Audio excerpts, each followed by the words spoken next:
Oke, halo semuanya, selamat malam. Ya, halo semuanya.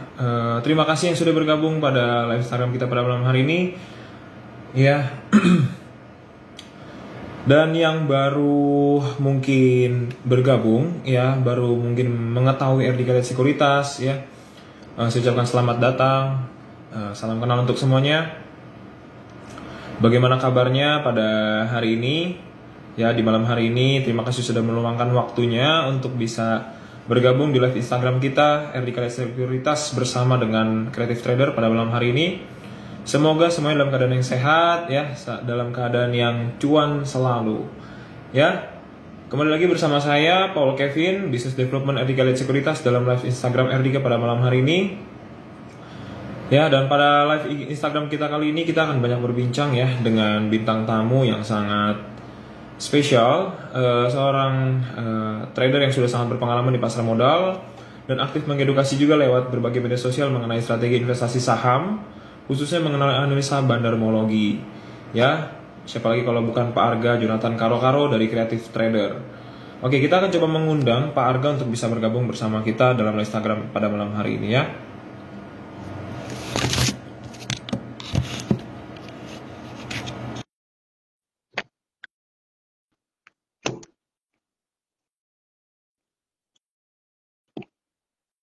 Terus, halo, Halo Pak. halo, ya, malam. Oke, selamat malam Pak Arga. Bagaimana kabarnya Pak? Baik-baik, dengan Mas Paul ya? Iya, Panggilnya apa ya? Kita baru betul sekali. Pak. Saya dengan Paul, ya, saya dari Business Development PT RDK Lihat Sekuritas. Saya ucapkan terima kasih sebelumnya sudah mau bergabung dengan Instagram pada malam hari ini Pak di RDK Lihat Sekuritas. Terima kasih Pak sudah mau bergabung. Ya, Bagaimana kabarnya Pak Arga? ya, Halo Pak halo, Arga, ya. bagaimana kabarnya? Baik-baik, makasih udah dikasih kesempatan. Saya lama menghilang dari market. Kebetulan Dika udah 2 bulan lebih tanya saya. Akhirnya kebetulan saya ada waktu ini disempatin. Makasih udah undang saya. Semoga acara hari ini bisa bermanfaat. Iya nih Pak Arga, kita sudah kontak-kontakan udah cukup lama ya. Betul. Dan seperti Pak Arga sedang sangat sibuk sekali ya, mungkin dengan kesibukan di market atau mungkin ada bisnis urusan lain. Ya, tapi terima kasih sudah mau nih menyempatkan waktunya. Nah, Pak Arga, dan malam hari ini ya, kita akan live Instagram dan membahas hal yang sepertinya mungkin terdengar masih tabu hingga saat ini, tapi ternyata ini berhasil memberikan profit yang bahkan tidak kecil Pak Arga untuk para trader yang mungkin menggunakan analisa ini ya. Mungkin banyak teman-teman yang bergabung pada malam hari ini sudah mendengar atau mungkin belum ada yang dengar. Apa yang akan kita bahas itu adalah cari cuan ngikutin bandar, strategi bandarmologi bersama dengan Pak Arga Jonathan Karo-Karo pada malam hari ini. Oke? So, teman-teman silahkan siapkan kopinya atau snacknya, bukunya ya untuk kita akan belajar sedikit banyak mengenai analisa bandarmologi bersama dengan Pak Arga. Nah, Pak Arga, saya sudah cukup melihat ya YouTube-nya Pak Arga atau postingan-postingan di Instagram Pak Arga. Jujur saya katakan ini sangat-sangat menarik sekali dan saya suka dengan sindiran-sindirannya yang sangat justru menyentil sekali ya, baik untuk mungkin emiten atau bahkan mungkin sekuritas. Tapi saya sangat menyukai ya, dan itu memberikan sekali insight yang jarang diberikan oleh konten kreator lainnya seperti itu. Nah, yang akan kita bahas kali ini itu mungkin ada beberapa yang sudah pernah dibahas Pak Arga juga di YouTube atau di konten-konten, tapi kita akan coba bahas kembali di live Instagram kali ini dan teman-teman yang bergabung nanti kita akan ada sesi tanya jawab dan nanti teman-teman saya persilakan dengan bebas boleh bertanya apapun mengenai analisa bandarmologi atau seputar bandarmologi kepada Pak Arga yang nanti akan dijawab langsung oleh Pak Arga. Ya, jadi jangan sia-siakan waktu dan kesempatan pada malam hari ini. Oke? Nah, Pak Arga, kalau boleh tahu Pak Arga, kesibukannya belakangan apa aja sih Pak Arga? Saya sebenarnya tahun ini saya nggak banyak di market, jadi karena ada kesibukan pribadi sih, bisnis iya, pribadi iya, yang non bisnis. Jadi saya pribadi tahun ini sebenarnya mungkin ekstrimnya 3 bulan terakhir ini kecuali seminggu terakhir saya lebih banyak di luar kantor daripada di kantor. Jadi ya syukurnya di waktu yang sama memang stock market lagi lesu. Jadi saya sendiri tetap trading, apalagi sekarang ada kebijakan tutup mata. Jadi saya cuma trading ya pas jam market tutup saya analisa, pasang antrian, pasang stop loss kalau perlu, pasang antrian bid, udah itu bisa malamnya saya baru lihat kadang-kadang besok 1-2 harinya. Makanya saya memang memutuskan untuk karena ada satu urusan penting yang saya tunda-tunda, saya nggak bisa share di sini karena pribadi saya tunda-tunda. Jadi saya memutuskan ya udah, mumpung market sepi juga, waktunya pas, jadi saya seperti itu. Cuma seminggu ini saya sudah aktif lagi di market, saya sudah buat podcast juga, walaupun tadi di take down. Jadi saya udah ini dan sedang syukurnya juga pas balik ini market udah mulai seru lagi sih. Iya. 3-4 hari ini saya mulai aktif lagi cari saham, mulai nyadar lagi udah ketinggalan beberapa saham, pergerakan mulai menarik ya, itu aja sih. Dan untuk riset sendiri memang cukup di stop dalam 1-2 bulan terakhir ini. Saya bisa dikatakan saya sama sekali nggak tambah pintar, saya cuma at least pembelajaran saya 6 bulan ini adalah saya mulai menyadari apa yang dirasakan oleh orang yang belajar dari saya. Karena saya kadang-kadang menyebut saya investor yang suka ngajar atau guru yang bisa trading saham. Cuma saya sadar bahwa terlepas dari apapun saya di sisi mana, saya sadar saya belajar trading, saya trading itu dengan ketersediaan waktu yang unlimited istilahnya. Maksudnya saya bisa trading kapan aja, saya bisa menyetop aktivitas saya kapan aja untuk trading, ngamatin market. Jadi itu kelebihan buat saya dan saya mengajarkan orang yang punya kesibukan tersendiri, yang ngantor, yang itu. Dan jujur dalam hidup saya baru merasakan kayak sekarang nih bahwa ada waktu-waktu di mana saya nggak bisa ngamati market sama sekali.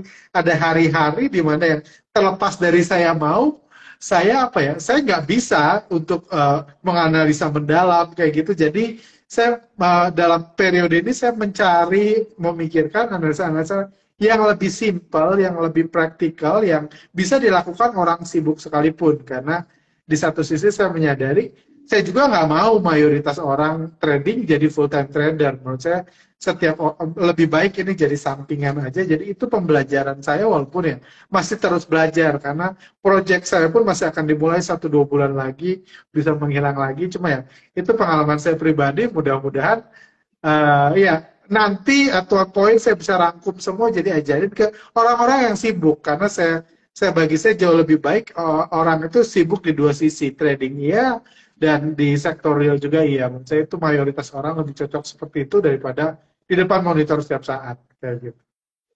Oke. Oke, berarti Pak Arga mungkin sepertinya sedang sibuk sekali Pak Arga sebetulnya ya Pak ya. Nah ini kalau boleh tahu Sedangkan apakah di depan dari market mungkin ya kayak gitu lebih tepatnya, sedangkan di depan market, sedangkan di depan komputer tiap saat kayak gitu. Oke. Tapi sepertinya masih tetap aktif loh Pak ini, kayaknya kelihatannya postingan tetap ada ya. Di YouTube juga tetap ada nih postingannya. Jadi memang luar biasa sekali dedikasi Pak Arga untuk memberikan edukasi nih ke follower atau bahkan seluruh trader yang mungkin menemukan konten Pak Arga. Nah mungkin proyeknya Pak Arga jangan-jangan proyek goreng-menggoreng saham kah? Iya. Nah nanti mungkin proyeknya mungkin Itu proyeknya nggak nanti sih, itu saya skip kan, saya udah bilang itu saya skip dulu, itu 1-2 tahun ke depan itu saya skip dulu. Walaupun jujur dalam masa kesibukan ini ada offer yang sangat menarik, walaupun saya bilang saya nggak dalam kondisi offer untuk yang masuk ke bisnis itu. Saya nggak pernah dapat offer semenarik ini, saya minta maaf sekali, cuma nggak mungkin saya lakukan saat ini. Terlepas kalau itu munculnya tahun lalu mungkin saya sangat tertarik, tapi nggak, saya sama sekali nggak goreng saham, nggak ngapa-ngapain selama 6 bulan ini, jauh dari situ. Oke, iya menarik sekali nih. Nah, oke, itu dia tadi teman-teman ya, Pak Arga sudah menjelaskan ya mengenai kesibukannya, aktivitasnya, dan mungkin tanpa berlama-lama kita langsung aja nih, kita mau belajar mengenai bandarmologi ya. Dan ini sudah banyak sekali pertanyaan yang sudah masuk, rata-rata menanyakan mengenai analisa saham ya, dan mungkin nanti akan dijawabkan oleh Pak Arga. Pak Arga mungkin tidak keberatan ya untuk menjawab pertanyaan-pertanyaan teman-teman ya. Keberatan sih enggak, cuma bisa atau enggak yang saya nggak tahu, karena kadang-kadang saya butuh melihat data, butuh melihat itu. Cuma keberatan sih enggak, apapun yang bisa saya jawab. Siap. Nah, oke, Pak Arga, mungkin ini pertanyaan yang sangat mungkin umum sekali ditanyakan, tapi mungkin bagi teman-teman kita yang belum mengerti, apa sih itu analisa bandarmologi, Pak? Mungkin bisa dijelaskan secara singkat, gitu. Simpelnya analisa pada akhirnya kita tahu kalau kita trading saham di bursa saham itu harga saham itu bergerak oleh manusia. Orang manusia kasarnya manusia yang punya duit karena namanya pasar modal, kalau nggak punya duit nggak bisa naikin harga. Kalau duit kita banyak, habis kita bilang wah hari ini salah harga, besok kita benerin harganya. Kalau duitnya banyak. Jadi intinya pasar modal itu dikendalikan orang yang punya modal besar. Itu fakta yang nggak bisa diri. Anda boleh rajin siang malam baca laporan keuangan, harga saham nggak naik. Anda boleh tarik-tarik garis, harga saham nggak naik. Hanya uanglah yang bisa mengendalikan. Nah, pertanyaannya, masalahnya, orang yang punya duit itu nggak banyak, sementara yang trading saham banyak. Jadi jadi apa yang dilakukan, apa yang saya lakukan dulu dalam analisa bandarmologi adalah saya coba tuh mendeteksi, mencari tahu orang-orang, pergerakan orang-orang yang punya duit itu, karena dia yang bisa naikin. Jadi saya mendeteksi dari apapun data yang ada. Jujur analisa bandarmologi pertama yang saya dikasih tahu salah satu mentor saya, dulu mentor saya bilang, saya masih belum lama lulus kuliah, saya bilang, lu kalau trading saham mau sukses, katanya, lu belajar main golf. Karena kebetulan dia tahu saya dari keluarga itu suka main golf, saya punya keinginan main golf, lu belajar main golf. Terus saya bilang buat apa? Banyak bandar-bandar saham itu hobi suka main golf bareng. Kalau bareng mereka, lu dapat info-info berharga. Jadi poinnya kan mengikuti mereka. Caranya gimana? Main golf yang dia bilang. Kayak gitu. Walaupun itu kan saya nggak bilang itu salah gitu. Saya nggak bilang itu salah karena ada juga kejadian beberapa waktu lalu ada kliennya istri saya arsitek, dia lagi ngebangun apa ya? Lagi ngebangun rumah, kliennya kebetulan dia kenal sama salah satu pemilik emiten. Kliennya, kliennya itu jualan jam mewah, kenal sama itu, dia bilang, gue dikasih tahu klien gue, ini saham besok terbang, dan besok terbang. Kenapa yang naikin ya kliennya itu? Cuman itu kan analisa yang yes berharga, orang market, kalau kayak Mas Paul gini mungkin sering dengar, tapi itu kan sulit diaplikasikan bagi banyak orang. Saya nggak mungkin bilang, ajarin analisa bandarmologi, ya semua main golf gitu kan. Terus main golf sama siapa? Pertanyaannya kan. Jadi kami mencoba mencari data-data yang bisa digunakan banyak orang. Dan di bursa kita, puji Tuhan ada banyak data-data publik, salah satunya misalnya broker summary. Kita mencoba mengetahui adakah big player yang masuk dari broker summary. Ada data pergerakan asing dari data foreign flow. Kita analisis itu, data kepemilikan misalnya. Si saham ini punya siapa, si ini punya kepentingan untuk menaikkan market cap-nya kayak gitu. Ada beberapa waktu lalu misalnya saya dengar cerita ada seorang pengusaha dari generasi ke generasi, dia yang pengusaha tua, dia udah hampir meninggal dan dia punya cita-cita pengen masuk ke Forbes. Dia punya cita-cita aja, cita-cita mulia seorang pengusaha. Cuma dia tahu untuk masuk Forbes itu nggak bisa dengan cara dagang. Nggak gedein toko, nggak akan masuk Forbes. Segede apapun toko Anda. Satunya cara masuk Forbes ada dengan cara ngegoreng saham. Nggak ada cara lain. Nggak ada cara lain. Mau PBV Anda berapa, PER Anda berapa, nggak bisa masuk Forbes. Cita-cita itulah yang kebetulan saya dikasih tahu ada kepentingan. Dan sahamnya naik ribuan persen sebelum dia meninggal. Jadi muncul dia masuk Forbes karena valuasi orang kaya itu dinilai dari saham. Jadi hal-hal seperti itu sebenarnya analisa bandarmologi. Jadi analisa bandarmologi itu luas banget. Saya sering ditanya, coba jelaskan ya susah. Cuma ya intinya adalah kita mencoba cerdas, mencoba mencari peluang dari data-data yang ada untuk mengikuti pergerakan orang yang punya duit. Kalau Anda dilahirkan punya banyak koneksi, itu udah analisa bandarmologi bagi Anda. Wah, si ini mau naikin, kenal, saya di sini ngobrol, itu udah analisa bandarmologi. Cuma tentunya saya nggak bisa ngadain workshop, ngadain edukasi YouTube, nyuruh Anda gitu. Karena akan curhat ya, saya nggak kenal siapa-siapa, ya udah gitu. Jadi saya pakai data-data yang ada di market, yang bisa diakses semua orang. Contohnya broker summary, foreign flow, data kepemilikan yang dirilis OJK. Dari situ Anda ramu untuk mendeteksi ada kepentingan apa, ada pergerakan apa dari bandar, kayak gitu. Kurang lebih kayak gitu sih. Jadi nggak ada jawaban mudah, tapi itulah gambaran dari analisa bandarmologi yang membuat dia berbeda daripada analisa laporan keuangan yang fokusnya baca laporan keuangan, atau analisa teknikal yang fokusnya baca candlestick. Ini baca orang, baca kepentingan, kurang lebih gitu. Oke. Ini menarik sekali ya. Poin yang saya petik intinya bandarmologi ini adalah sesuatu yang memang luas ya. Secara pengertian ini sebenarnya luas, tapi tadi sudah dirangkum oleh Pak Arga bahwa bandarmologi ini adalah kita melihat atau mencari data mengenai orang yang memiliki big money ya Pak ya, betul ya. Nah, mengenai big money ini sebetulnya siapa sih Pak? Kalau dalam saham, big money ini berupa atau kita katakan si bandar, si big money ini berupa emiten kah atau institusi atau individu memang yang punya banyak uang gitu. Nah, mungkin bisa dijelaskan Pak Arga. Oke, simpelnya adalah big money pertama adalah kalau kita ngomong yang menaikin harga, goalnya adalah menaikkan harga saham, maka big money di situ yang mau menaikkan harga. Karena kalau yang udah trading tahu naikin harga saham itu nggak bisa di offer, harga naik. Pertanyaannya adalah siapa yang paling diuntungkan ketika harga itu naik? Harga itu naik.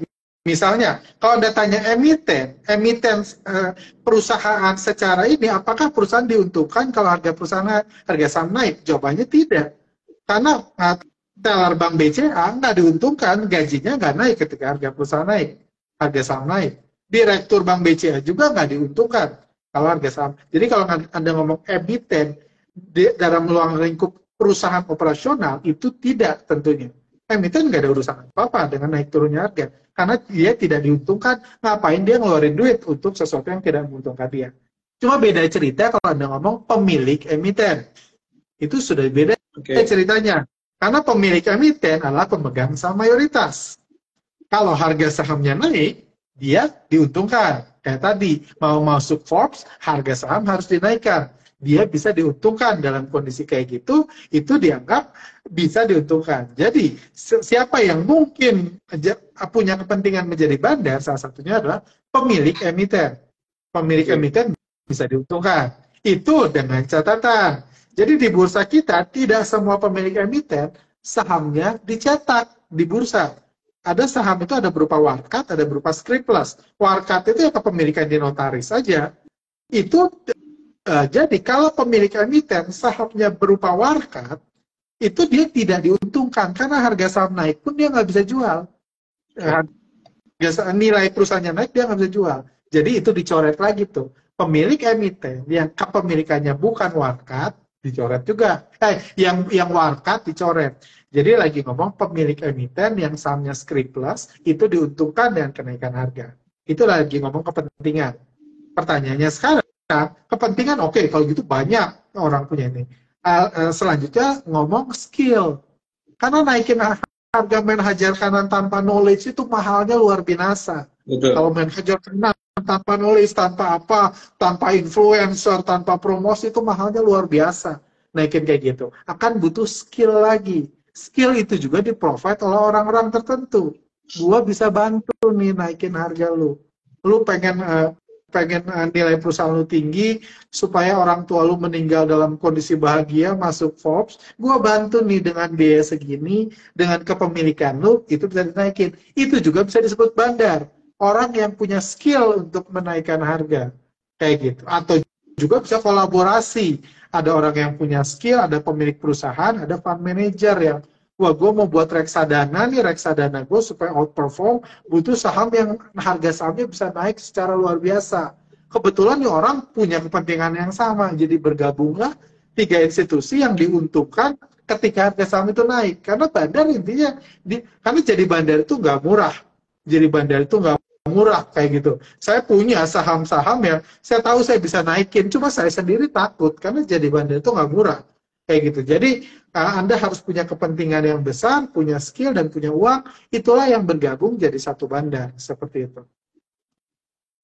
Kalau skillnya nggak punya, ada yang nanya. Kalau skillnya nggak punya, hire orang. Tanya Mas Paul ini. Kira-kira kalau mau saham naik, DRD kan minta tolong siapa ya? Tanya aja. Orang-orang yang punya skill itu. Kayak gitu. Oke, menarik sekali ya.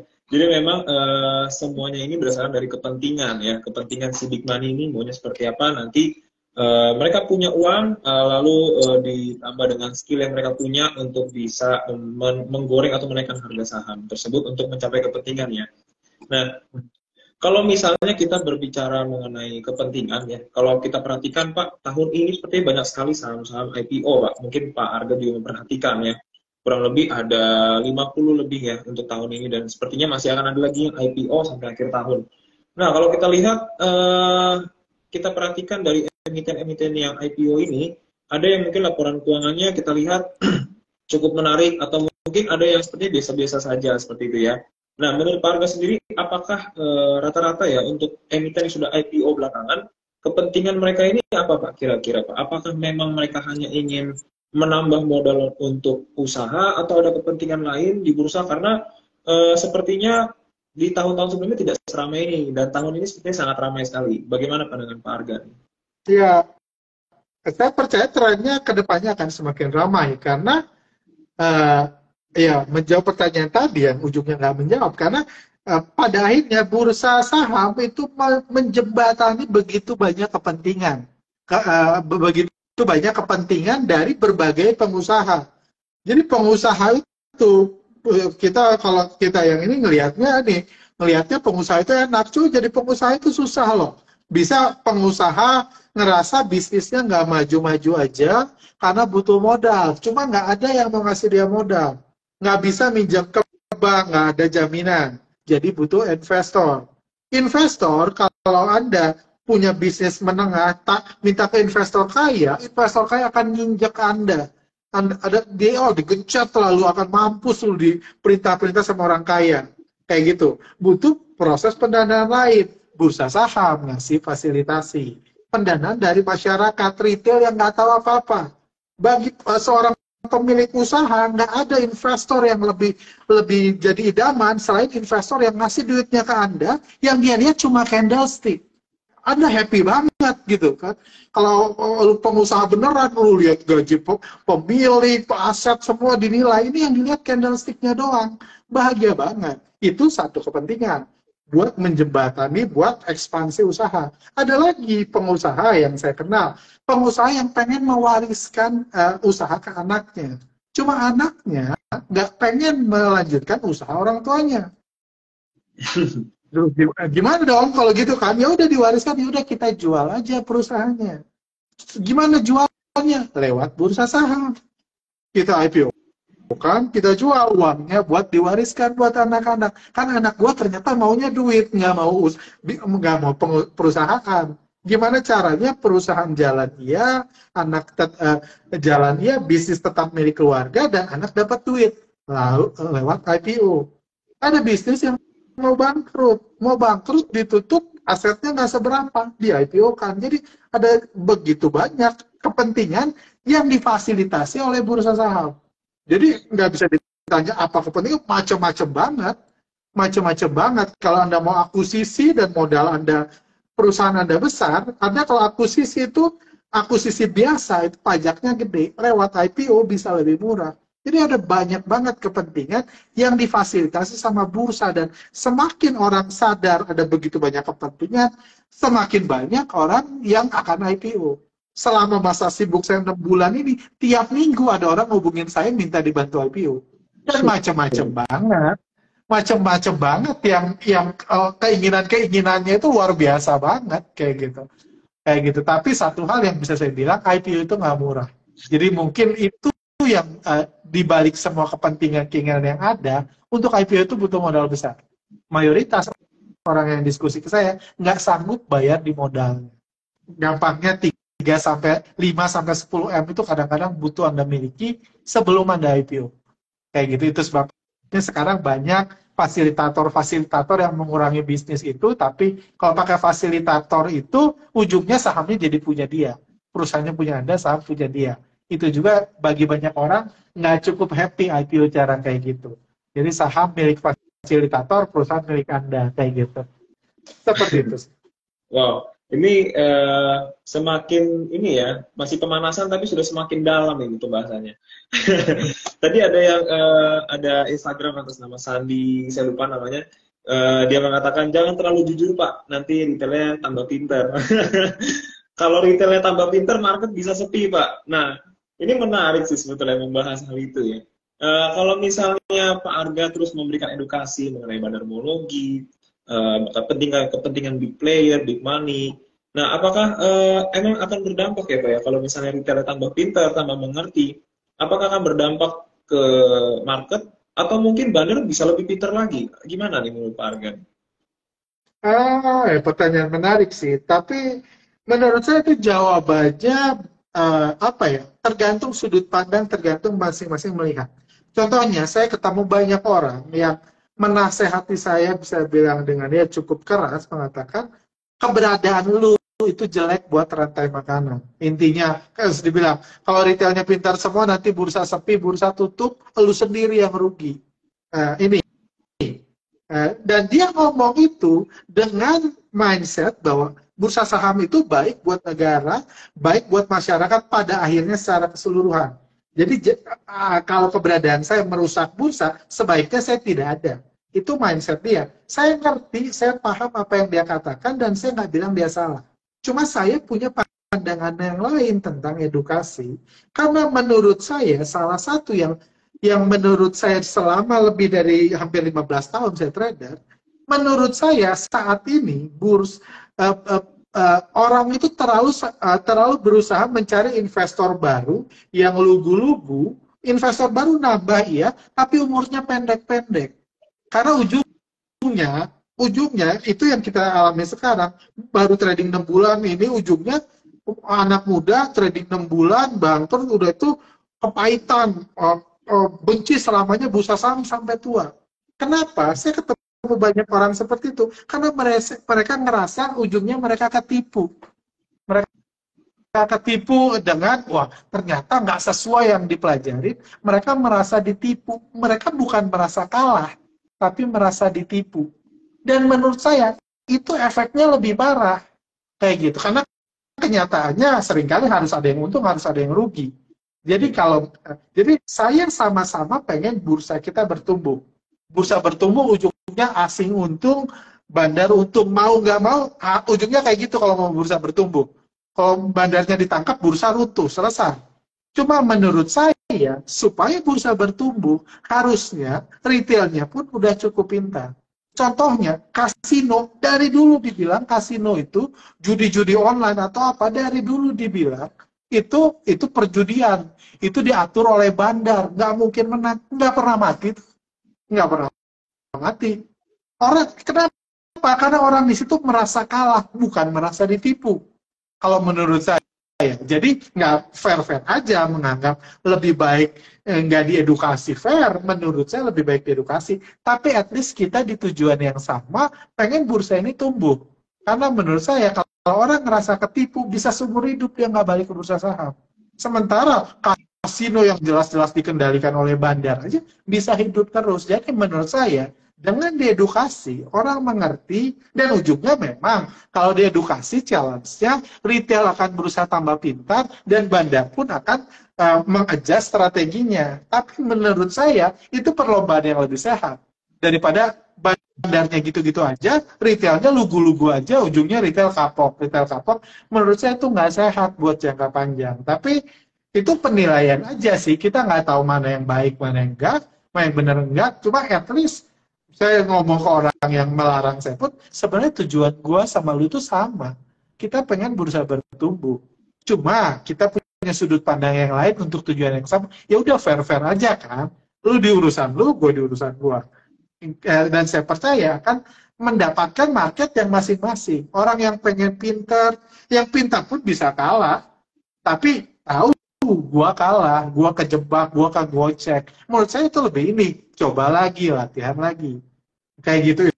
Itu pun yang udah pintar pun bisa, saya pun sering rugi kayak gitu. Saya pun sering rugi, tapi saya nggak pernah merasa ketipu. Jadi menurut saya membuka itu membuat orang mengerti kurang lebih, dan menurut saya orang yang mengerti harusnya tahan lebih lama. Nggak semua orang yang mengerti benar. Saya pun happy-happy aja kalau mengerti ujungnya dia nggak trading, ya nggak apa-apa. It's okay. Tapi at least yang trading, dia mengerti dan tahu resikonya. Daripada merasa, wah, masuk bursa berharap kelok-kelok, tiba-tiba bangkrut, ngerasa ditipu seumur hidup, ya percuma menurut saya. Dan semakin banyak yang gitu, nggak sehat juga bursa. Jadi harus balance. Jadi ya saya nggak ngerasa itu merusak, coba ya saya ngerti juga orang yang merasa keberadaan saya itu merusak. Kayak gitu. Ini ya menarik sekali ya. Jadi sudut pandang Pak Arga ini sangat-sangat berbeda dari kebanyakan orang sepertinya. Nah, jadi semakin pinter investor retail, justru ini semakin bagus ya Pak ya sebetulnya. Jadi bukannya market nanti akan jadi sepi atau jadi bagaimana gitu ya, seperti yang kita takutkan bersama gitu ya. Eh, Justru bagus ketika retail ini teman-teman bisa semakin pintar dan nanti market maker akan menyesuaikan gitu ya dengan strategi yang baru. Dan ini akan memicu bursa kita menjadi lebih bertumbuh ya Pak ya ke depannya ya. Oke, ini Ya. menarik sekali. Nah, mengenai goreng-menggoreng saham ini Pak ya. Nah, pernah nggak sih Pak, berdasarkan data atau analisa yang pernah Pak Arga lakukan, ada bandar yang gagal dalam menggoreng sahamnya. Misalnya, bandarnya dibantai market. Katakanlah seperti itu. Pernah nggak sih Pak, ada seperti itu kejadian? Kalau pernah sih sering, saya dengar yang curhat aja sering kayak gitu kan, macam-macam sih. Macam-macam kejadian yang bisa menggagalkan bandar dalam menggoreng saham. Yang paling ekstrim, saya suka ngasih contoh, yang paling ekstrim adalah bandarnya melakukan semua sesuai dengan strateginya. Misalnya dia akumulasi, dia bawa, di harga cenderung di bawah, udah itu dia beli, dia borong harganya, dia naikin harganya, diakumulasi, makan kanan gitu kan. Makan kanan, terus dia sewa influencer buat promote sahamnya, bayar makan ini, bayar makan ini, terus dia digoreng-goreng, dibuat liquid, buat antrian palsu, antrian tebal, udah itu dia guyur, dia profit taking, selesai. Semuanya dilakukan. Setelah itu, dia hitung-hitungan tuh.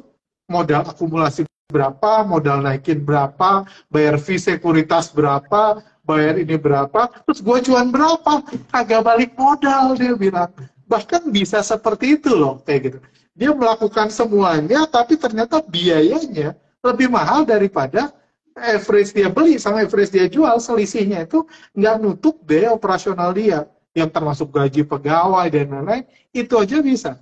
Itu itu masalah operasional yang bisa dialami sehari-hari. Ada kejadian seperti itu. Ada juga kejadian misalnya dia si tim ahlinya itu, didatengin loh. Gue kira ini pengusaha lucu-lucu gitu loh minta dinaikin. Jadi kita akumulasi, kita coba naikin, kita tebelin bidnya, kita itu tiba-tiba anaknya ngeguyur dong bangsat kan, diguyur gitu. Ownernya sendiri, pemilik anaknya sendiri ngeguyur si tim ahlinya itu, si staf ahli yang harusnya tugasnya mengendalikan. Udah itu ngilang kayak gitu, itu ada. Jadi macam-macam gitu. Macam-macam kejadian-kejadian yang bisa terjadi gitu. Ada juga, ya, jadi macam-macam banget. Ada juga ownernya yang kesel. Kenapa harga saham gue dihancurin? Dia owner pemegang saham mayoritas, tapi dihancurin yang lain. Tinggal Anda tanya, yang dianggap bandar itu siapa? Yang ngebanting harga atau ownernya yang gigit jari, kenapa saham gue tinggal segini harganya. Jadi ya sangat luas market itu, jadi memang bisa macam-macam, kejadiannya bisa banyak gitu, nggak usah based on riset sih, based on curhat aja saya bisa cerita beberapa kasus yang, jadi ya kembali lagi, jadi saya 15 tahun trading saham. Iya, hampir 15 tahun, saya lebih dari 12 tahun riset, sampai detik ini saya bisa mengatakan, jadi retail tetap lebih mudah daripada jadi bandar. Kalau goalnya cuma meningkatkan modal, misalnya dari 100 juta jadi 200 juta, lebih mudah jadi retail daripada jadi bandar. Cuma beda cerita, kalau modal Anda udah 200 miliar, memang susah jadi retail. Tapi kalau goalnya cuma growth aja, dari 50 juta gitu naik berapa, cuma itu lebih mudah jadi retail. Sampai detik ini saya merasa jadi retail lebih mudah. Apapun strateginya ya, saya nggak bilang bandarmologi, teknikal, menurut saya lebih mudah jadi retail daripada jadi bandar. Cuma memang jadi retail itu ada limitnya. Nggak bisa terus Anda jadi retail kalau modal Anda tambah besar. Lama-lama kalau Anda hajar kanan, harga naik kok, kayak gitu. Jadi retail itu ada limitnya untuk Anda bertumbuh, tapi tetap lebih mudah jadi retail. Kayak gitu. Oke, menarik sekali Pak. Dari tadi saya baca-baca komentar ya dari teman-teman yang nonton ini Saya lucu-lucu deh ngeliatnya bener. Komentarnya ini sepertinya memang kebanyakan kayaknya dari follower Pak Arga ya. Sepertinya sangat mengetahui sekali mindset dari Pak Arga, sudut pandang dari Pak Arga, dan ini lucu sekali saya ngeliatnya, baca-baca komentarnya ya, menarik sekali. Nah, nanti mungkin sedikit lagi kita akan coba jawab pertanyaan-pertanyaan dari teman-teman yang udah tulis pertanyaan di sini ya, tapi mungkin kita akan bahas lagi beberapa pertanyaan ya. Nah, ada yang bilang, bahwa pertama kali dengar Pak Arga ngomong bang, kita sensor ya. Iya, kaget ya, mungkin teman-teman kaget, tapi maaf ya, itulah. itu saya mention itu kata orangnya, mengatakan kata B itu dengan langsung kok gitu. Saya cuma repeat quoting mereka loh. Tapi lucu sekali memang ada kejadian seperti itu real ya, Pak ya? Iya, terus dia curhat ke saya ya. Saya nggak minta bukti transaksinya, terus curhatnya real. Kayak gitu. Coba mana bukti transaksinya, ngapain juga kan nyari musuh, dia nggak cerita lagi kalau saya minta buktikan. Coba akhirnya ceritanya real kayak gitu. Jadi bisa dibilang Pak Arga ini selain jadi trader dan edukator, Pak Arga juga sometimes jadi tempat sampahnya para orang-orang big player ini, Pak ya?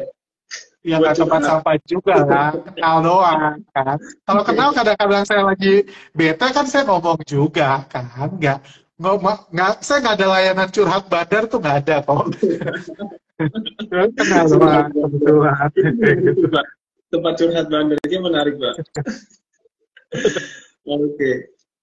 Dari Iska Juvenil, Pak Arga idolaku, sangat logis. Iya, memang sangat logis dari Pak Arga nih. Sampai nggak habis pikir ya kita dengar Pak Arga nih pada malam hari ini. Nah, oke Pak Arga, pertanyaan berikutnya Pak Arga. Tadi kan kita sudah membahas mengenai apakah ada bandar yang gagal dalam goreng. Ada aja, bahkan kejadiannya lucu-lucu dari curhat-curhat kenalannya Pak Arga. Nah, oke Pak Arga, selanjutnya ya. Kalau memang bandar ini yang mengatur harga saham, bandar ini yang memang mengatur pergerakan market, lalu kita ini retail, ya, ampas ya. Kita retail kecil ini, apa yang bisa kita lakukan, Pak? Agar kita bisa cuan nih di market gitu ya. Karena kan kita tentunya masuk market sudah sekitar berapa juta ya kita yang investor yang terdaftar di bursa, ya kita mencari cuan lah gitu, sama-sama mencari cuan dari saham. Ini kita tentunya mau cari cuan. Nah ini kira-kira bagaimana sih? Memang kalau misalnya bandar yang mengatur semua, kita harus bagaimana, Pak? Strategi dari Pak Arga sendiri, bagaimana? Sebenarnya simpel sih, karena apa ya? Karena pada akhirnya dalam setiap pergerakan harga akan selalu terbangun peluang. Yes, memang kita nggak bisa naikin harga. Kita nggak bisa naikin harga, cuma pada akhirnya ketika harga naik, kita bisa ikut kan. Apapun analisanya kita bisa ikut. Dan pada akhirnya kan, atau simpelnya kita ngomong langsung aja garis besar. Intinya kan bursa saham itu kan isinya saham dan duit. Ya kan, cuma ada saham dan uang. Dan yang untung adalah yang pulang bawa uang. Yang kalah ada yang pulang bawa saham, makanya disebutnya nyangkuters kan. Jadi intinya adalah bursa saham adalah pool of money, kolam uang, dan semua orang masukin duit di situ. Yang semakin pintar akan mengambil semakin banyak dari uang itu. Yang pintar-pintarnya, oke, kita sebut bandar pintar, Pak LKH, semua trader-trader terkenal itu pintar. Tapi masih banyak uang di dalam itu yang nggak diambil mereka. Jadi yang butuh kita lakukan cuma lebih pintar dari mayoritas.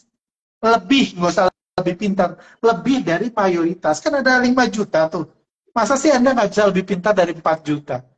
Nggak usah ini, lebih pintar dari 4 juta itu aja gitu. Supaya Anda bisa nyerap duit yang 4 juta orang itu. Nggak harus jadi orang terpintar kan kalau mau apa yang kita lakukan. Kita butuh lebih pintar dari sebagian. Satu, bisa lebih pintar. Kedua, lebih sabar. Ketika retail cut loss, ketika Anda nyangkut, retail semua cut loss, harga sahamnya akan naik.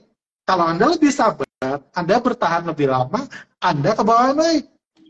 Anda cuma butuh lebih sabar dari mayoritas orang di saham itu, Anda bisa untung. Modal saham yang Anda beli saham perusahaan fundamental bagus, fundamental busuk, Anda bisa untung hanya dengan lebih sabar.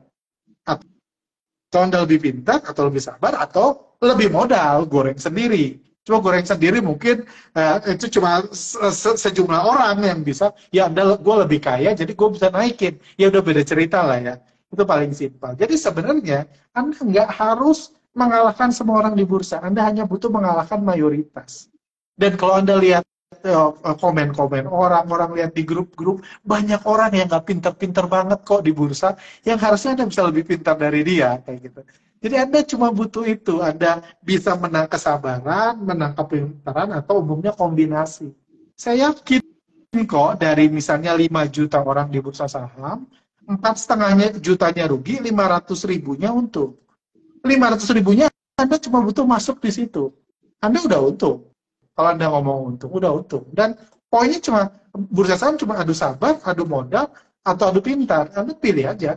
Jadi Anda berusaha cari opportunity, karena banyak banget opportunity. Dan bandar itu goalnya bukan bandar ada, bukan untuk membuat retail rugi. Salah. Bandar itu bukan psycho yang masuk ke bursa buat retail rugi. Nggak ada urusan mereka retail rugi atau untung. Mereka cuma pengen untung aja. Cuman kadang-kadang untuk mereka untung, duit Anda yang diambil. Kadang-kadang. Kayak gitu. Coba mereka cuma pengen untung, mereka nggak peduli retail lain ikut untung sama dia, selama gue untung. Mereka cuma sama kayak Anda kan. Anda juga trading saham, kita semua di sini, trading saham nggak punya niat ngerugiin orang. Gue sih cuma pengen cuan doang kok. Cuma kita nggak pernah mikir cuan itu duit siapa yang kita ambil kan. Duit siapa yang kita ambil ketika kita profit taking, kita nggak mikir ke situ. Sama bandar pun kayak gitu. Jadi sebenarnya peluang ini sangat besar, Anda cuma butuh lebih dari mayoritas trader. Dan semakin banyak trader baru di bursa kita, akan semakin mudah kita yang belajar untuk jadi lebih dari mereka. Coba gitu doang. Kayak gitu. Metodenya bisa banyak. Saya nggak usah ngomong bandarmologi, foreign flow nggak usah. Anda cuma butuh lebih dari mereka. Bahkan lebih sabar aja bisa menang. Hanya lebih sabar. Saya kenal orang yang beli saham-saham busuk, tunggu naik gitu doang cuan kok. Saham busuk, oh busuk nih, busuk beli, tunggu naik gitu doang cuan. Sementara saya ketemu orang yang semua nama candlestick hafal, rugi. Kayak gitu. Wah, menarik sekali ya. Oke. Nah, kita akan coba langsung nih, Pak. Kita lihat pertanyaan-pertanyaannya. Tadi udah banyak sekali seperti yang bertanya ini ya. Dan seru sekali komentarnya ya. Saya suka sekali membaca komentarnya. Dan terkadang membuat saya jadi gagal fokus nih. Saya lagi dengerin Pak Argo, lihat baca komentar jadi ketawa sendiri. Oke, kita lihat beberapa pertanyaan yang sudah ada. Udah pada hilang. Seperti ini bukan pertanyaan ini. Kalau saya lihat ini seperti statement lucu aja. Kita lihat lagi ke atas-atas ya. Coba kita lihat siapa nih yang bertanya. Banyak sekali.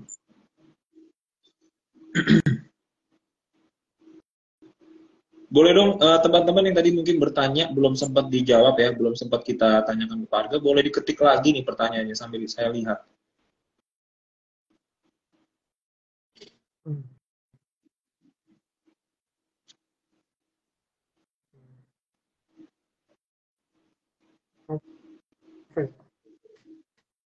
Pak Arga mungkin ada menemukan pertanyaan yang menarik, mungkin bisa kita jawab?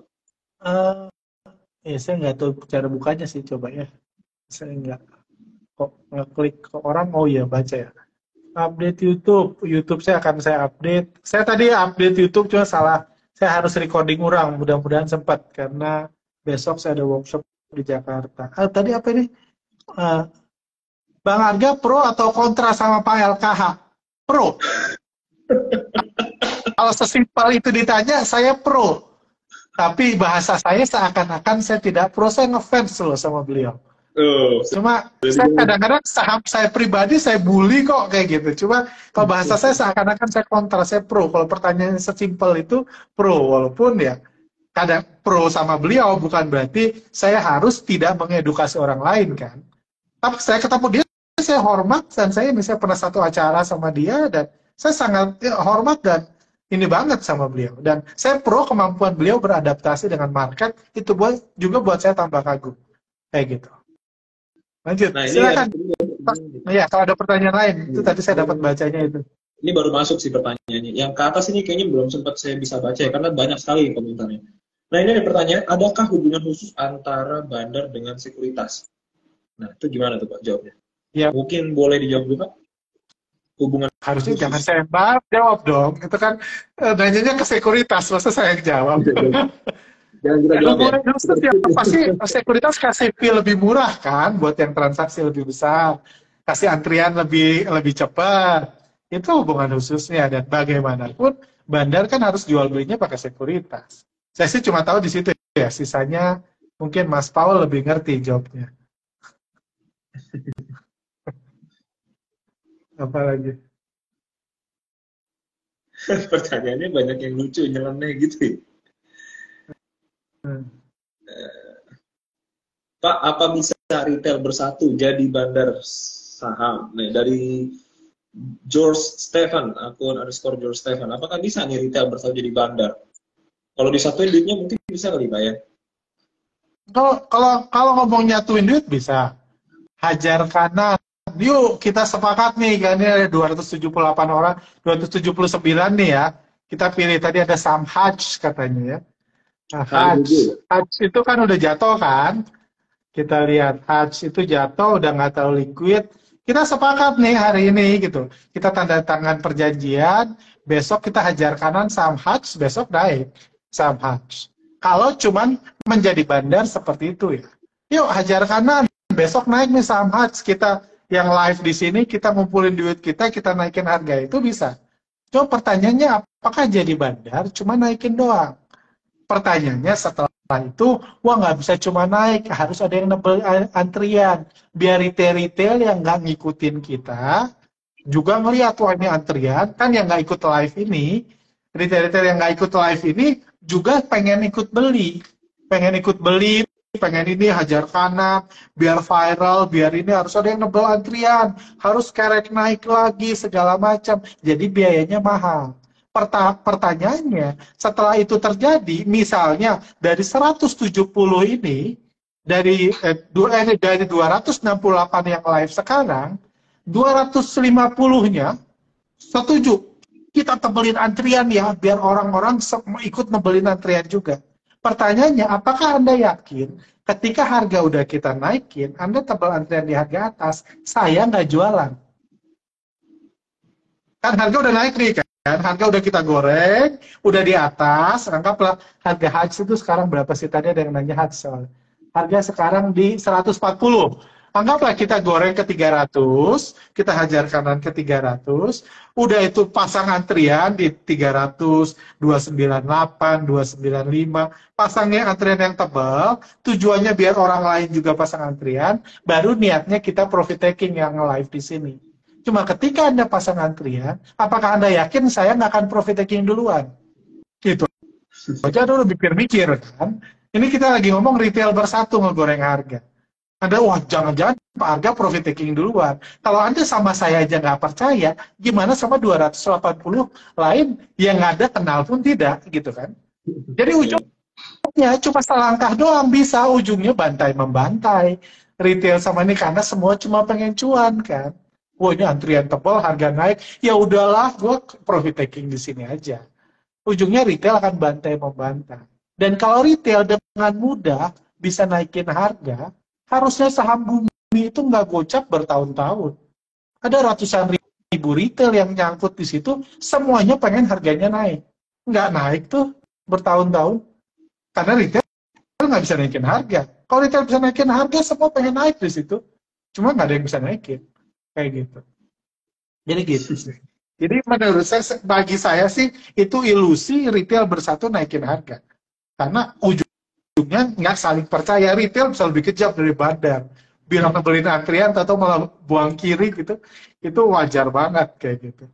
Seperti itu. Aduh, menarik sekali. Ini banyak sekali pertanyaan bermunculan dan saya coba sedang pilih. Jadi mungkin tidak akan semua pertanyaan kita akan jawab ya.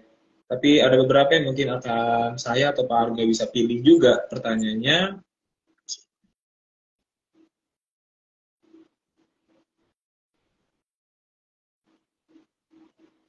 Nah, ini banyak sekali. Pak Arga, kalau ada yang bertanya mengenai saham, apakah Pak Arga juga akan memberikan analisa mengenai suatu saham, Pak?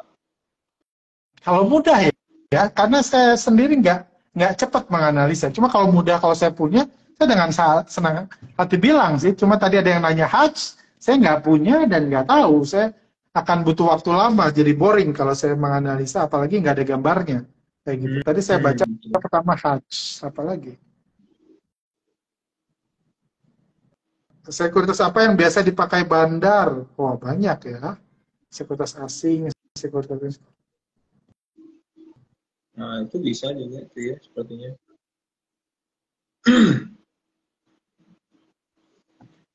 Pak Arga bahas ICBP dong, bulan ini kepemilikan asing bertambah dan net buy hampir tiap hari. Nah, kalau ICBP gampang, saya bisa buka grafiknya. Oke, ICBP ya. Kalau Anda lihat di sini nggak ada ini ya, saya bisa switch nggak sih? Di komputer saya, nah bisa kan? Oops, lampu ya. Oke. Nah, ini ICBP asingnya terus bergerak naik, ini ya. Ya tinggal hold aja. Kalau udah punya kan akumulasi asing udah dari sini nih.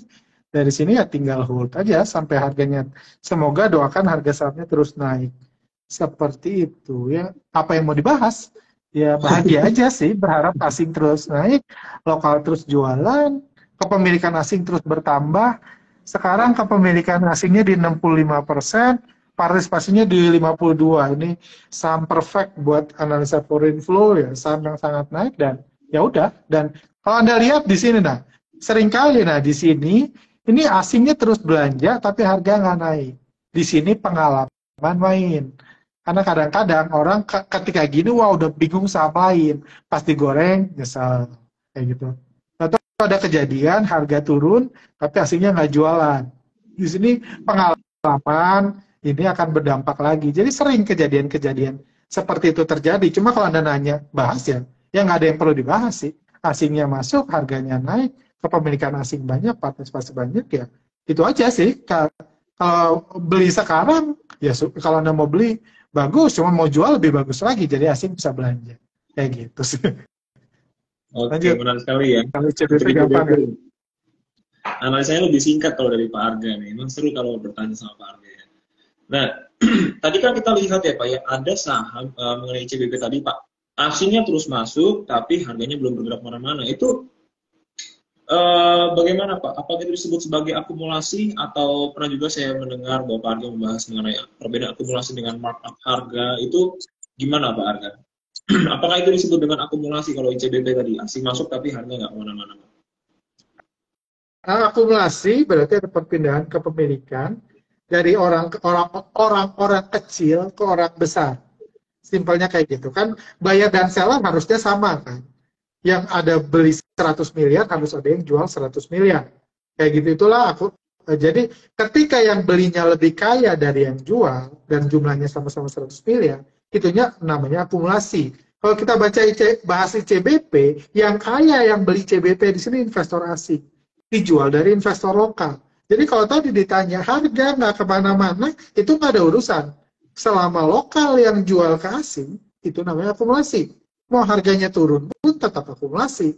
Karena yang belinya tetap yang kuat, yang kaya, yang jualnya yang nggak lebih kaya, yang miskin-miskin, yang kita-kita, yang kismin-kismin itu yang jualnya kayak ini ke asing. Jadi itu akumulasi. Mau harga naik, harga turun pun nggak merubah fakta itu akumulasi. Kalau markup itu adalah harga sahamnya naik, namanya upcut yang pasti itu harus naik.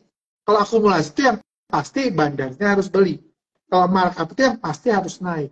Ada kejadian harga sahamnya naik, tapi asingnya nggak beli atau belinya nggak banyak. Itulah yang disebut markup. Harganya yang naik, yang pasti harganya naik, tapi belinya nggak banyak. Kenapa ada markup? Karena bisa aja bandar beli di average 1000, kalau dia langsung jual di harga 1.200, mulai 1.200 jual, bisa-bisa nggak cuan kayak yang curhat tadi. Dijual ujung-ujungnya nggak cuan, walaupun average 1000, dia jual mulai di 1.200, karena ketika dia jual lama-lama turun, ujungnya nggak cuan. Jadi sebelum dia cuan di 1.200, dia naikin dulu, dia markup dulu ke 1.400. Tapi untuk naikin ke 1.400, dia nggak mau beli banyak-banyak. Kenapa dia nggak mau beli banyak? Kalau dia beli banyak, dia jualnya juga harus banyak. Jadi dia hanya fokus naikin harga tanpa membeli banyak, itu namanya markup. Jadi akumulasi itu yang penting bandar beli, harga nggak peduli naik turun atau sideways, markup itu yang penting harga naik, walaupun tanpa akumulasi. Walaupun saya harus mengatakan, banyak kejadian, kayak contohnya di ICBP ini, banyak kejadian ketika asing beli, harga naik kok, kayak gitu. Ketika asing beli di sini, harga naik, gitu. Nggak semua kenaikan itu markup. Cuma ada kejadian di mana asing belanja, yang ini overlay-nya ini asingnya belanja, harganya sideways. Ada juga kejadian seperti itu, kayak gitu. Tapi akumulasi itu bisa harga bisa naik juga, nggak harus sama. Iya. Nah, Pak Arga, ini menarik tadi ya. Nah, ini ada pertanyaan terakhir, coba kita jawab lagi nih Pak, terakhir sebelum mungkin kita akhiri ya. Dari akun Instagram Jamal BCT. Pak Arga lebih suka bandar lokal atau bandar asing nih Pak? Ternyata ada 2 jenis bandar ini. Kira-kira mana yang menurut Pak Arga paling disukai nih Pak Arga? Kalau Anda nanya saya sekarang, karena saya sibuk, saya nggak ini, saya lagi banyak urusan, ini nggak bisa fokus depan market, saya lebih suka bandar asing. Karena ngikutinya lebih mudah. Ngikutinya lebih mudah dan masukin duitnya bisa lebih banyak. Karena bandar asing kayak orang beli 2M, dia nggak keganggu. Bandar lokal masuk 2M bisa ARB berjilid-jilid kayak gitu. Jadi kalau jadi pertimbangan saya sekarang, saya jauh lebih suka bandar asing karena goal saya adalah yang penting gua cuan, yang penting meskipun nggak kerja, kalau bisa duit nambah lah dikit-dikit, yang penting tetap trading. Saya jauh lebih suka bandar asing kalau Anda ngomong sekarang.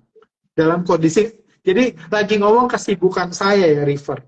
Tapi kalau saya lagi berambisi mau naikin mau naikin modal saya, mau naikin portfolio saya akan ngincar saham-saham yang digoreng bandar lokal. Karena senang gak senang bandar lokal itu ngegorengnya lebih tinggi. Trading BBCA itu bandarnya asing, mau dapat beggar aja setengah mati, seharusnya sesakti apapun susah banget. Sementara trading saham busuk kadang-kadang 5 hari udah beggar. Kayak gitu. Jadi itu ininya rivernya, karena seringkali ya memang bisa resikonya juga lebih besar kayak gitu. BBCA salah kegocek ya cover 5%, ketawa-ketawa masih. Kalau itu kegocek lagi nggak ngamati market udah ARB 3 kali kan lumayan ruginya. Jadi ya worth it sih. Jadi tergantung kemampuan dan ketersediaan waktu saya pribadi gitu. Saya pribadi lebih suka itu. Cuma kalau ditanya apakah saya lebih suka analisa foreign flow atau bandarmologi, saya lebih suka analisa bandarmologi broker summary. Itu saya lebih suka. Kalau nanya kayak gitu. Dan karena menurut saya lebih mendalam, lebih ngomong banyak. Walaupun foreign flow itu gampang. Makanya tadi foreign flow ICBP saya buka udah selesai analisanya. Kalau bandarmologi panjang kalau ngejelasin broker summary. Kayak gitu. Oke, menarik sekali ya. Terima kasih nih Pak Arga ya. Terakhir mungkin ada quotes yang akan saya sampaikan, saya simpulkan ya. Saya suka sekali quotes dari Pak Arga, bahwa market itu tempatnya orang adu pintar, adu sabar, adu modal. Dan sepertinya itu sangat masuk akal sekali gitu ya. Iya. Jadi kalau kita tidak bisa pintar, minimal kita punya kesabaran yang tinggi. Kurang sabar, setidaknya modal kita gede. Iya, kalau nggak sabar, kaya lah ya gitu. Jadi 3 hal itu perlu kita kuasai salah satunya setidaknya untuk kita bisa menang di market. Itu menarik sekali dan saya ucapkan terima kasih sekali lagi untuk Pak Arga sudah memberikan insight-insight yang sangat menarik ya, dan obrolan seperti ini sepertinya cocok di jam 12 malam sambil ngopi ya. Obrolan tongkrongan ini seru sebenarnya ya. Tapi kita bahas ini di jam 7:30 malam nggak masalah, tetap seru gitu. Dan saya ucapkan terima kasih juga ya untuk tim Creative Trader yang sudah juga mendukung ya Pak Arga. Semoga sukses selalu untuk urusannya, bisnisnya, baik dalam trading saham, investasi saham, edukasi yang diberikan ya, kelas-kelas saham yang Pak Arga terus lakukan, sukses terus. Dan terima kasih juga untuk semua teman-teman baik dari follower Erdika maupun follower Creative Trader ya yang setia terus menonton Instagram Erdika Sekuritas. Terima kasih banyak. Dan mohon maaf kalau mungkin ada kesalahan atau kekurangan, dan mohon maaf kalau ada banyak pertanyaan yang belum bisa kita jawab. Tapi next kita akan coba undang Pak Arga lagi untuk bisa memberikan insight lagi nih. Semoga Pak Arganya mau dan gak sibuk-sibuk banget ya teman-teman ya. Oke, supaya bisa menjawab lagi pertanyaan dari teman-teman semua. Dan itu saja, tanpa mengurangi rasa hormat Pak Arga, terima kasih. Dan Thank sampai you berjumpa juga. lagi Pak ya. Sampai Oke, berjumpa lagi di lain sampai juga. kesempatan. Ya, sukses, Oke, sehat sukses selalu juga Pak Arga. buat Erdika. Thank Yap, you. Ya, pamit. Thank you thank you. semua Terima juga yang kasih. udah nonton. Thank you. Bye. Pak Arga, terima kasih. Thank you.